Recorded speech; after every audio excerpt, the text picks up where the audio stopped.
ઓમ શ્રી ગણેશાય નમઃ. જય શ્રી કૃષ્ણ મિત્રો. આજે આપણે સીતા નવમીની વાર્તા કથા સાંભળીશું. જેમ રામનવમી આવે છે એવી રીતે સીતા નવમી પણ આવે છે. જેવી રીતે આપણે રામજીના જન્મોત્સવ મનાવીએ છીએ મિત્રો, એવી રીતે મા જાનકીના જન્મનો પણ જન્મોત્સવ મનાવવામાં આવે છે. તો આજે આપણે આ પવિત્ર વાર્તા માં સીતાની જાનકી માતાની વાર્તા સાંભળીશું. પૂરા મનથી હૃદયથી મિત્રો વાર્તા સાંભળજો અને આ માતા સીતાના જન્મનો વિડીયો બીજાને શેર પણ કરજો, જેથી બીજાને પણ આ માતા સીતાના જન્મની કથા સાંભળવાનો અવસર મળે અને આપણને પુણ્ય ફળ મળે. તો મિત્રો ધ્યાનથી હૃદયથી આ વાર્તા આપણે શરૂ કરશું. બોલો રામચંદ્ર ભગવાન કી જય, બોલો માતા સીતાની જય. માતા સીતાનો જન્મ વૈશાખ માસના શુક્લ પક્ષની 9મી તિથિએ થયો હતો, જેના કારણે આ દિવસે જાનકી જયંતિ તરીકે પણ ઉજવવામાં આવે છે. માતા સીતાને લક્ષ્મીનો અવતાર માનવામાં આવે છે. આ દિવસે પરણિત મહિલાઓ વ્રત રાખે છે અને પૂજા કરે છે, જેના કારણે તેમને અખંડ સૌભાગ્ય મળે છે અને તેની પતિનું આયુષ્ય લાંબુ થાય છે. સીતા નવમી અવસર પર શું તમે જાણો છો કે માતા સીતાનો જન્મ કેવી રીતે થયો હતો? આવો જાણીએ માતા જાનકીની ઉત્પત્તિ અને તેની સાથે જોડાયેલી રસપ્રદ વાત. સીતાજીનો જન્મ વૈશાખ શુક્લ પક્ષની 9મી તારીખે થયો હતો. આ દિવસે સીતાજીની પૂજા કરવામાં આવે છે અને માતા લક્ષ્મી પ્રસન્ન થાય છે, કારણ કે સીતાજીને દેવીનું લક્ષ્મીનું સ્વરૂપ માનવામાં આવ્યું છે. સુખી દાંપત્ય જીવન અને પતિના લાંબા આયુષ્ય માટે સીતા નવમી પર માતા સીતાને 16 શણગાર અર્પણ કરવા, પછી આ લગ્નની વસ્તુઓ વિવાહિત મહિલાઓને દાન કરવી.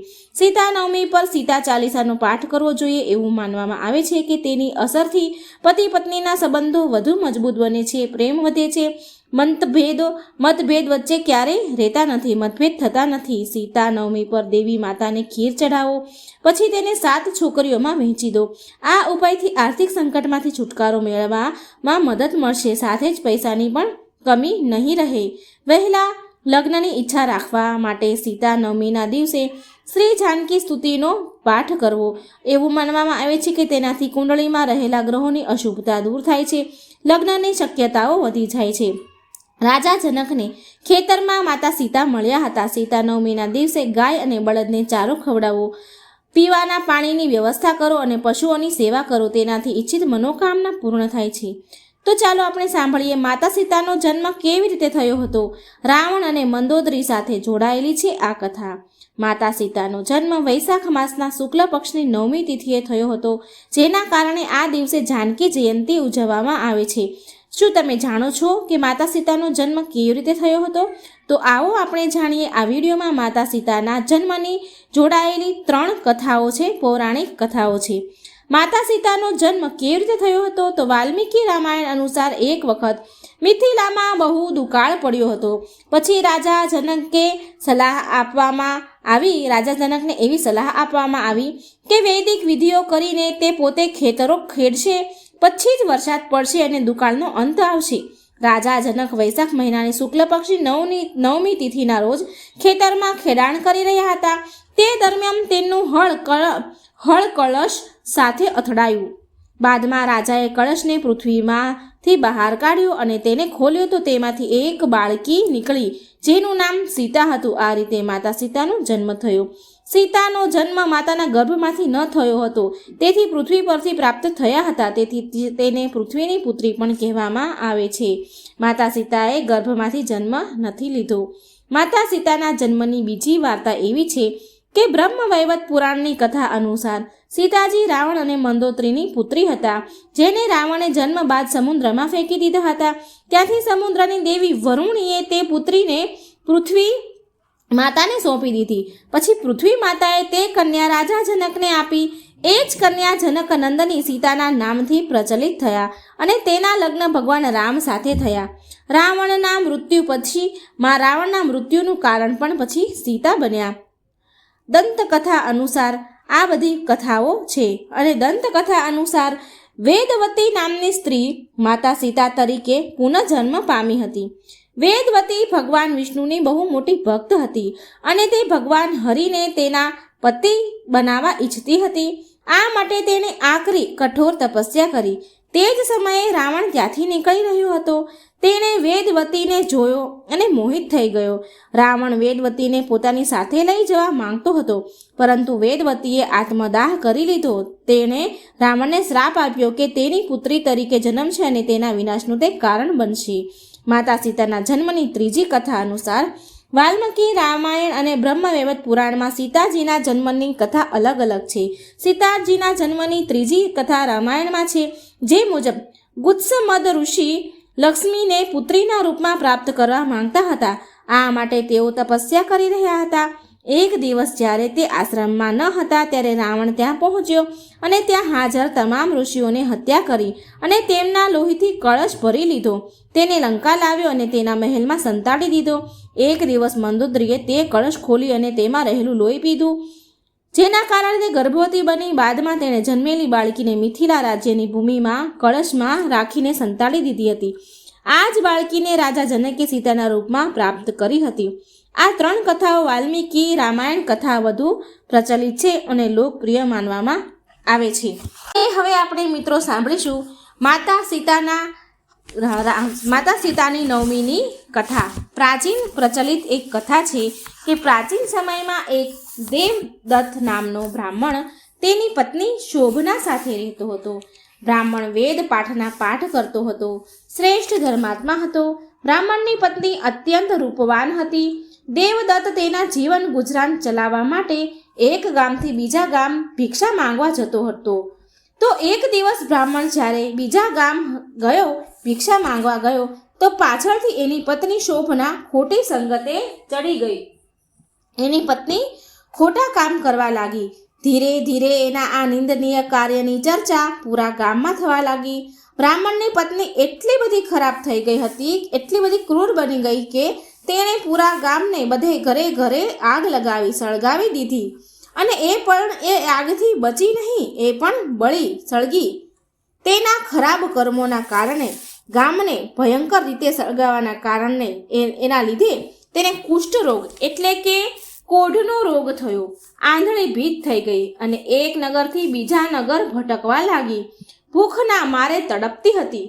એક સમયે તે ભટકતા ભટકતા કૌશલપુરી પહોંચી ગઈ અને સંજોગવશ એ નગરના લોકો જાનકી નવમીનો ઉત્સવ મનાવી રહ્યા હતા.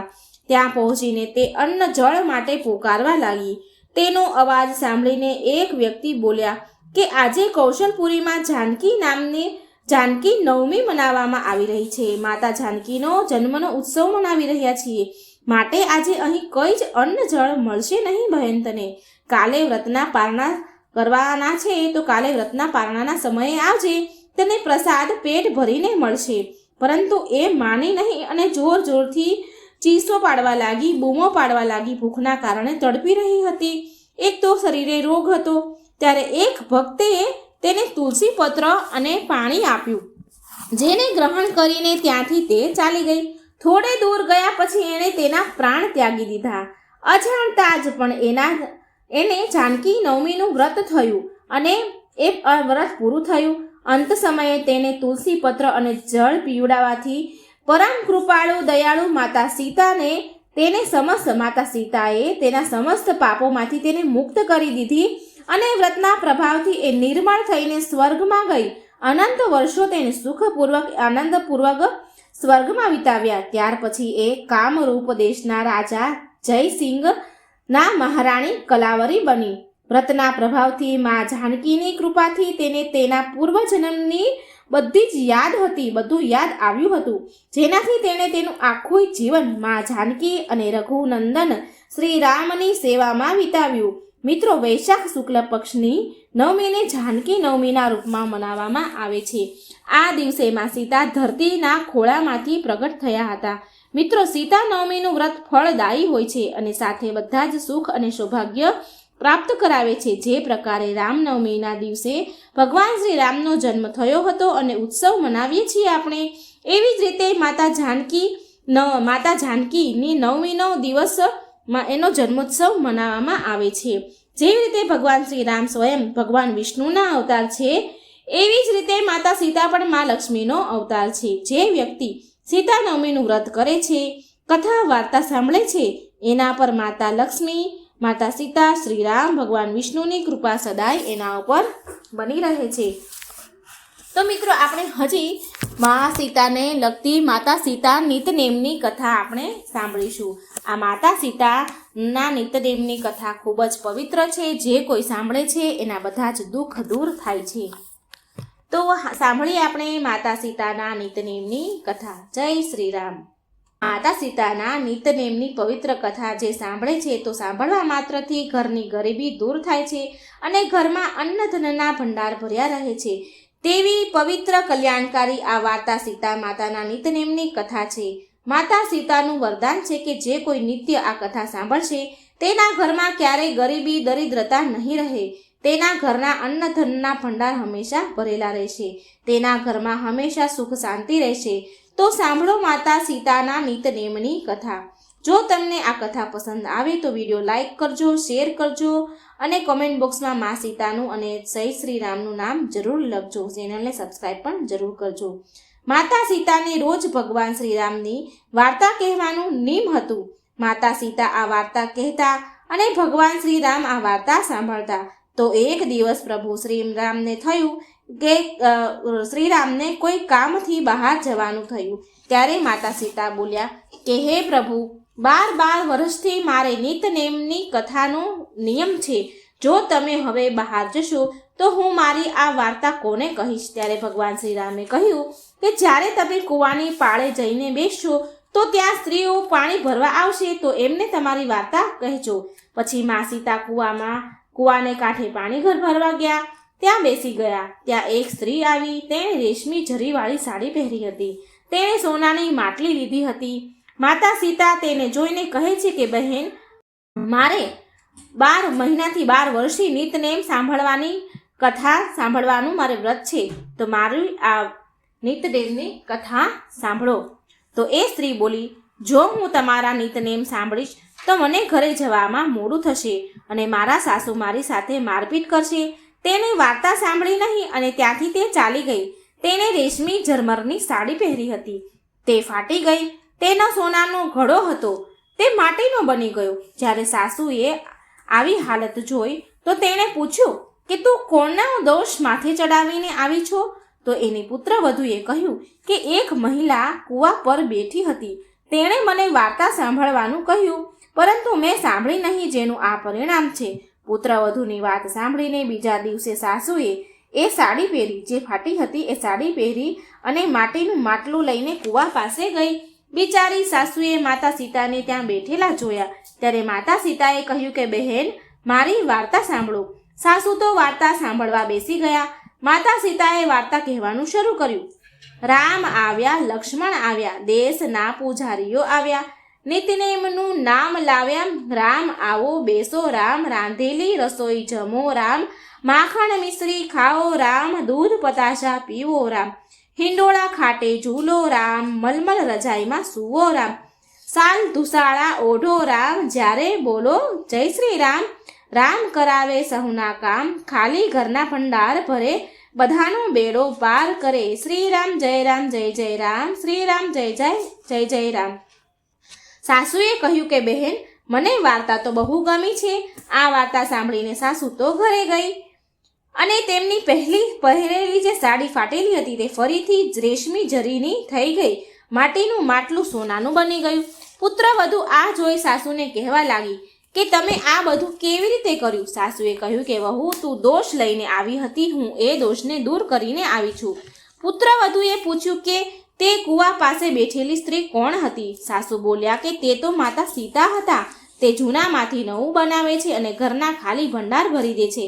ઘરમાં મા લક્ષ્મીનો વાસ કરાવે છે, જે વ્યક્તિની દરેક મનોકામના પૂરી કરે છે. પુત્રવધુએ કહ્યું કે મને પણ આવી વાર્તા કહો. તો સાસુએ વાર્તા કહેવાનું શરૂ કર્યું કે રામ આવ્યા, લક્ષ્મણ આવ્યા, દેશના પૂજારીઓ આવ્યા, નિતનેમનું નિયમ લાવ્યા. રામ આવો, રામ બેસો, રાંધેલી રસોઈ જમો, રામ માખણ મિશ્રી ખાઓ, રામ દૂધ પતાશા પીવો, રામ હિંડોળા ખાટે ઝૂલો, રામ મલમલ રજાઈમાં સૂવો, રામ સાલ ધુસાલા ઓઢો, રામ જ્યારે બોલું જય શ્રી રામ. રામ કરાવે સહુના કામ, ખાલી ઘરના ભંડાર ભરે, બધાનો બેડો પાર કરે. શ્રી રામ જય રામ જય જય રામ, શ્રી રામ જય રામ જય જય રામ. આ વાર્તા સાંભળીને પુત્રવધુએ કહ્યું કે માં, વાર્તા તો બહુ સારી છે, મને બહુ ગમી. હવે સાસુ વહુ રોજ સવારે વહેલા ઉઠે અને કામકાજથી પરવારે પૂજા અર્ચના કરે અને નિતનેમની સીતાજીની કથા કહે. એકવાર પડોસણ સ્ત્રી તેના ઘરે આવી અને અગ્નિ પ્રગટાવવા દેવતા માંગવા આવી તો સાસુ વહુએ કહ્યું કે હજી અમે દેવતા નથી પ્રગટાવ્યા. તો એ પાડોસણ બોલી કે તમે સવારે 4 વાગ્યાથી ઉઠીને શું કરી રહ્યા છો સાસુ? ત્યારે તેમણે કહ્યું કે અમે સવારે ઉઠીને પૂજા કરીએ છીએ અને માતા સીતાના નિતનેમની કથા કહીએ છીએ. પડોશીએ ફરીથી કહ્યું કે માતા સીતાની વાર્તા મને પણ કહો અને તમને શું મળ્યું? તો તેણે કહ્યું, માતા સીતાની વાર્તા કહેવાથી સાંભળવાથી ઘરના સુખ સમૃદ્ધિના ભંડાર ભરાય છે અને મનની દરેક મનોકામના પૂરી થાય છે. ત્યારથી પાડોશી બહેન કહે છે કે તો હું પણ આ વાર્તા સાંભળીશ, તો મને પણ આ વાર્તા કહો. તો સાસુ વહુએ કહ્યું, ઠીક છે, તો કાલે સવારે તમે વાર્તા સાંભળવા આવજો. બીજા દિવસે સવારે પાડોશણ વહેલી ઉઠી નાહી ધોઈ પૂજા પાઠથી પરવારીને સાસુ વહુના ઘરે વાર્તા સાંભળવા આવી અને સાસુએ વાર્તા કહી કે રામ આવ્યા, લક્ષ્મણ આવ્યા, દેશના પૂજારીઓ આવ્યા, નિતનેમ લાવ્યા, રામ આવો બેસો રામ, રાંધેલી રસોઈ જમો રામ, માખણ મિશ્રી ખાઓ રામ, દૂધ પતાશા પીવો રામ, હિંડોળા ખાટે ઝૂલો રામ, મલમલ રજાયુમાં સૂવો રામ, સાલ દુશાલા ઓઢો રામ, જ્યારે બોલું જય શ્રી રામ, રામ કરાવે સહુના કામ, ખાલી ઘરના ભંડાર ભરે, બધાનો બેડો પાર કરે. જય શ્રી રામ જય શ્રી રામ જય જય રામ, જય શ્રી રામ જય જય રામ જય જય રામ, જય રામ જય રામ જય જય રામ.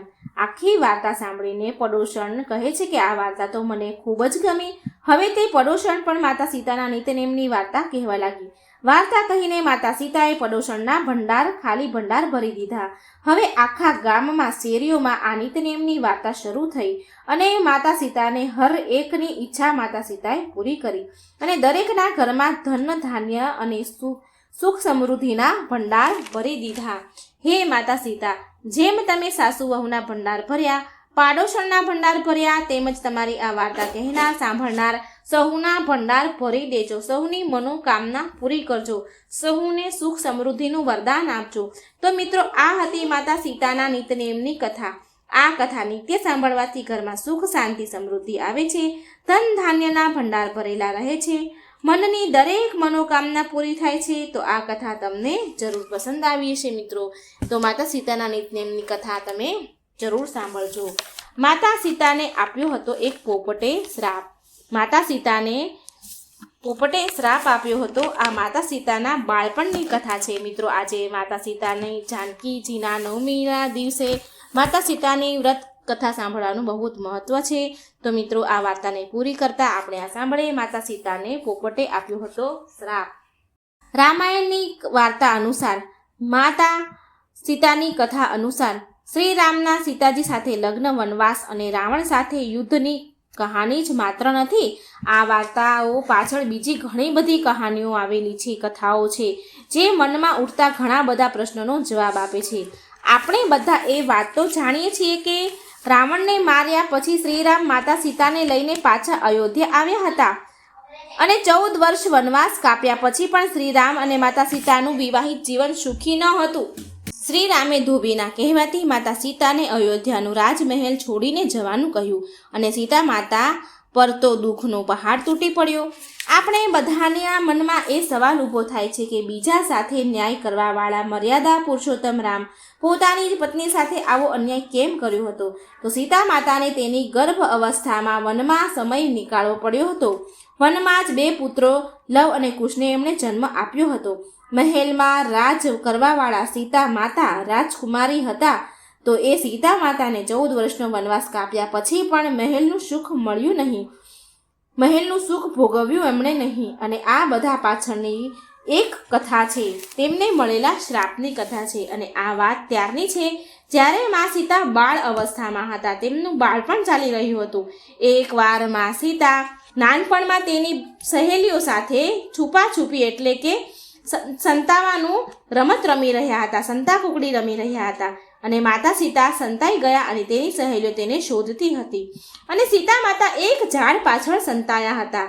રમતમાં ત્યાં સંતાઈ ગયા હતા અને ત્યાં ઝાડ પર 2 પોપટ બેસેલા હતા. તેમાં એક મેના અને એક પોપટ બેઠો હતો. તે બંને એકબીજા સાથે વાતો કરી રહ્યા હતા અને તેની વાતો સીતાજી ધ્યાનથી સાંભળી રહ્યા હતા. તેમાં એક પોપટ બીજાને કહી રહ્યો હતો કે આ સંસારમાં એક દિવસ બહુ મહાન પ્રતાપી રાજા રામ થશે અને તેના લગ્ન બહુ જ સુંદર રાજકુમારી સીતા સાથે થશે. ત્યારે બીજો પોપટ કહે છે કે હા, તારી વાત તો સાચી છે. તે સીતા કેટલી ભાગ્યશાળી હશે જેને રામના રૂપમાં વર મળશે, ભગવાન મળશે. અને આ બધું સીતાજી સાંભળી રહ્યા છે અને કહે છે કે આ 2 પોપટ તો મારા જ વિશે વાત કરી રહ્યા છે. મારે આને પકડવો પડશે. પોતાનું નામ સાંભળીને સીતાજીએ બંને પોપટને પકડી લીધા, પાંજરામાં પૂર્યા. સીતાજીએ તેના વિશે જાણવાનું તેને મન થયું કે મારે બંને પોપટને લાવીને પાંજરામાં પૂરી દેવા છે. એમ કરી માતા સીતાએ બંને પોપટને પૂરી દીધા. તે બીજો પોપટ સીતાજીને કહે છે કે અમને છોડી દો, અમને કેમ પૂર્યા છે, અમારો શું વાંક છે? ત્યારે સીતાજી બોલ્યા કે મેં તમારા બેવની વાત સાંભળી લીધી છે કે અને તમે જેના વિષય પર વાત કરી રહ્યા હતા તે વિશે તમને કેવી રીતે ખબર પડી? સીતાજીના લગ્ન રામ રાજા સાથે થશે એવું તમને કેવી રીતે ખબર પડી? ત્યારે તે પોપટ બોલ્યા કે અમે મહર્ષિ વાલ્મીકીના આશ્રમમાં રહીએ છીએ.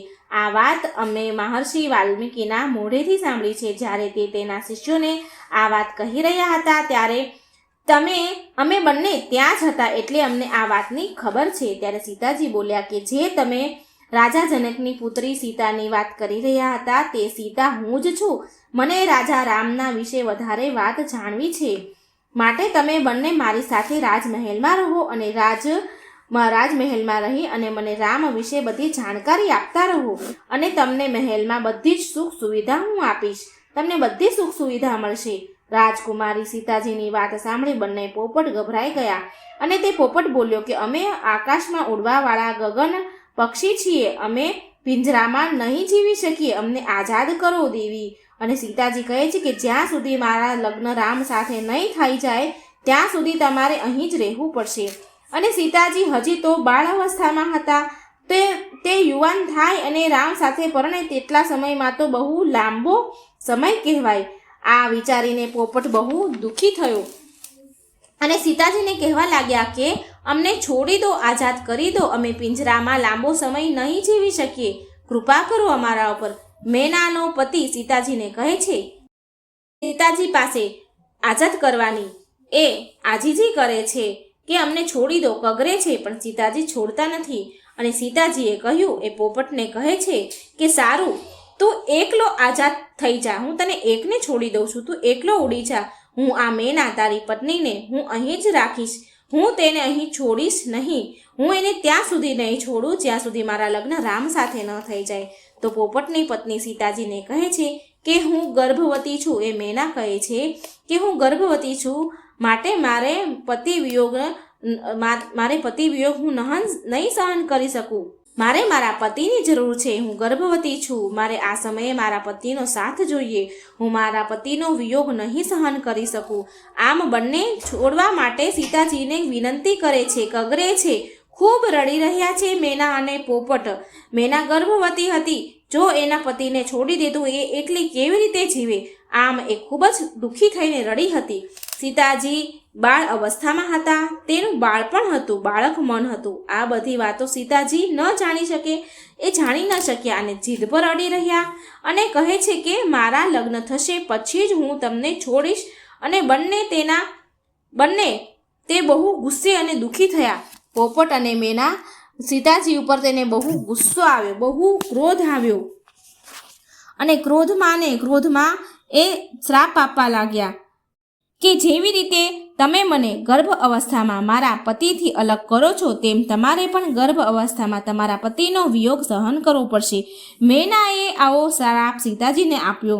ત્યાં તમારે પણ ગર્ભ અવસ્થામાં એકલું રહેવું પડશે. અને આટલું કહીને મેનાએ અને પોપટ તેનો જીવ છોડી દે છે. બંને મરી જાય છે. બંને એટલા બધા દુઃખી થયા કે એના પ્રાણ ચાલ્યા ગયા. સીતાજીને બહુ દુઃખ થયું, પણ ત્યારે બહુ મોડું થઈ ગયું હતું. એ બાળ અવસ્થામાં હતા, એટલે એને આ બધું ક્યાંથી સમજાય. અને પોપટ અને મેનાના શ્રાપ પ્રમાણે જ્યારે મા સીતા ગર્ભવતી હતા ત્યારે તેને તેના પતિનો વિયોગ સહન કરવો પડ્યો હતો અને એકલા જ ગર્ભ સમયનો ગાળો વિતાવવો પડ્યો હતો. આ શ્રાપ તેમના દુઃખનું કારણ બની ગયું અને કહેવાય છે કે જે ધોબીના કહેવાથી ભગવાન શ્રી રામે સીતાજીને છોડવા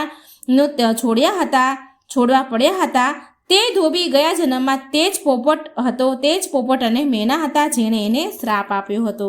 તો મિત્રો, આ હતી માતા સીતાના શ્રાપ વિશેની કથા. પોપટે એમને એક શ્રાપ આપ્યો હતો. તો આજે મિત્રો જાનકી નવમીના દિવસે, સીતાજીના જન્મદિવસના દિવસે આ કથાઓ જરૂર સાંભળજો. બીજાને પણ આ પવિત્ર કથાઓ સાંભળવાનો અવસર આપજો. એટલે વિડીયો શેર કરજો અને કોમેન્ટ બોક્સમાં મા સીતાનું, જય શ્રી રામનું નામ જરૂર લખજો. જય શ્રી કૃષ્ણ. રાધે રાધે. Thank you.